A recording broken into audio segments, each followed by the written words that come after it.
জ্বালানি তেলের খোঁজে রাজধানীর এক পাম্প থেকে অন্য পাম্পে ছুটছেন পরিবহন মালিক চালকরা। সকাল থেকেই বেশিরভাগ ফিলিং স্টেশনে তেলের জন্য দীর্ঘ লাইন, কিন্তু মিলছে না কাঙ্ক্ষিত জ্বালানি। ডিপো থেকে তেল আসার কোনো সুনির্দিষ্ট সময় বলতে পারছে না কর্তৃপক্ষ। অধিকাংশ ফিলিং স্টেশনে ঝুলছে তেল নেই লেখা সাইনবোর্ড। অনেকেই এক পাম্পে তেল না পেয়ে অন্য পাম্পে যেতে গিয়ে নিজের গাড়ির অবশিষ্ট তেলটুকু শেষ করে ফেলেছেন। সাধারণ মানুষের মধ্যে কাজ করছে তীব্র আতঙ্ক। আগামী কয়েকদিন এই সংকট আরও বাড়বে এমন ধারণা থেকেই অনেকে প্রয়োজনের অতিরিক্ত তেল সংগ্রহ করতে চাইছেন, যা ফিলিং স্টেশনের লাইন দীর্ঘতর করছে। ঈদের ছুটিতে ব্যাংক এবং ডিপো বন্ধ থাকায় পেমেন্ট জটিলতায় সাময়িক সংকট তৈরি হয়। তবে পাম্প কর্তৃপক্ষ বলছে, ব্যাংকিং কার্যক্রম আজ স্বাভাবিক হলেও মূল সমস্যা দেখা দিয়েছে চাহিদায়।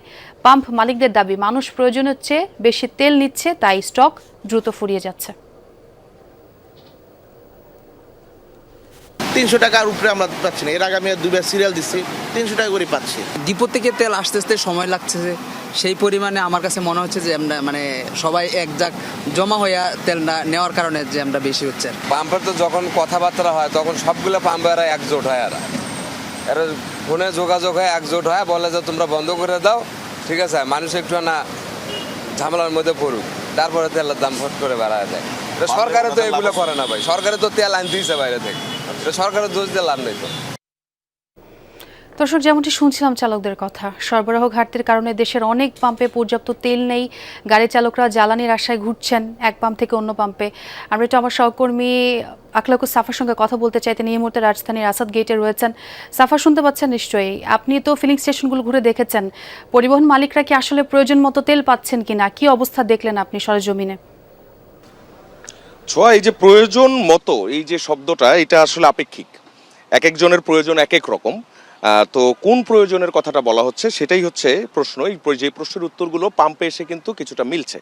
যেমন আমি বলতে পারি, ওই পাশে একজন ভদ্রলোক বসে আছেন, তিনি 11টি পাম্প ঘুরেছেন। 11টি পাম্প ঘুরে তিনি 10 লিটার তার তেল ছিল, সেই তেল তিনি শেষ করেছেন। এখন তিনি ফুল ট্যাঙ্কি তেল করবেন। এটাও যেমন একটা প্রয়োজন। আবার এমনও আমরা পেয়েছি, যিনি হচ্ছে রিজার্ভ ট্যাঙ্কও শেষ হয়ে গেছে, কোনোভাবেই তিনি এখন হচ্ছে যে তাকে ঠেলে ঠেলে নিয়ে যেতে হবে, কিন্তু তিনি কোথায় নিয়ে যাবেন? তিনি ঠেলে ঠেলেই এক পাম্প থেকে আরেক পাম্প ঘুরছেন। সো এখানে দুই ধরনের প্রয়োজনের বিষয়টা আপনি দেখলেন। এবার আসেন আজকের যে সংকট, এই সংকটটা কি? এই সংকটটাতে যেটা হয়েছে, ঈদের আগে যেমন রেশনিং ছিল, এখন পরবর্তীতে ঈদের সময়টাতে যেহেতু বলা হয়েছিল রেশনিং থাকবে না, অর্থাৎ নির্দিষ্ট পরিমাণ যে তেল, এর চেয়ে বেশি দেওয়া হবে না, এই যে নির্দেশনাটা, এই নির্দেশনাটা যেহেতু থাকবে না, ঈদের পরপর মানুষজন তারা চেষ্টা করছেন যে পরবর্তী যে সময়টা আছে সেই সময়ও যাতে তেলের যে মজুদ, সেই মজুদটা তারা যাতে করে রাখতে পারেন। অর্থাৎ নিজের সেফটি নিশ্চিত করা, এবং সেটা নিশ্চিত করতে যেই কিন্তু এই সংকটটা পড়ে যাচ্ছে। এবং ঈদের যে সময়টা, এই সময়টাতে যে পরিমাণ তেলের মজুদ ছিল, সেই মজুদ এখনও আছে, এবং সব কিছুই এখন পর্যন্ত আমরা যেটি দেখছি, ডিপো এবং পাম্প এই সব জায়গা থেকে, ডিপো থেকে কিছুটা কম তেল পাওয়া যাচ্ছে, এবং সেই যে কম তেল পাওয়া যাচ্ছে, এই প্রভাবটা কিন্তু রাজধানীর যে স্টেশনগুলো আছে, ফিলিং স্টেশনগুলো আছে, সেই স্টেশনগুলোতে পড়ার কথা না। কিন্তু যেহেতু মানুষজন আবার এমনটাও বলছেন যে সামনের মাসে তেলের হয়তো দাম বাড়বে, এবং এই যে সামগ্রিক যে বিষয়গুলো, এই সামগ্রিক বিষয়গুলো নিয়ে যেটিকে বলা হয় প্যানিক বাইং, অর্থাৎ মানুষজন প্যানিক করছেন, তারা প্যানিক করে তারা হচ্ছে যে কেনার চেষ্টা করছেন। এটাও যেমন সত্য, ঠিক উল্টা দিকের যে চিত্র, সেই চিত্রটাও সত্য। এখন দেখছেন যে এখন যে আমি পাম্পটিতে আছি, এই পাম্পটিতে সকাল 7:30 পর্যন্ত তেল দেওয়া হয়েছে, এরপরে তেল শেষ হয়েছে। এখন সবাই লাইনে আছেন, অপেক্ষায় আছেন, দীর্ঘ লাইন, প্রায় 2-2.5 কিলোমিটারের মতো সবাই অপেক্ষায় আছেন। তারা এখনো পর্যন্ত জানেন না যে ডিপো থেকে যে লরি, অর্থাৎ তেলবাহী যে লরি, সেটি কখন আসবে, এবং সেই মেসেজটিও যেহেতু ক্লিয়ার করা হচ্ছে না, এজন্যই বাইরে ধরেন গুজব অথবা অনেক ধরনের বক্তব্য, এই জিনিসগুলো নিয়ে কিন্তু এক ধরনের, এখানেও আর এক ধরনের একটা প্যানিক তৈরি হচ্ছে।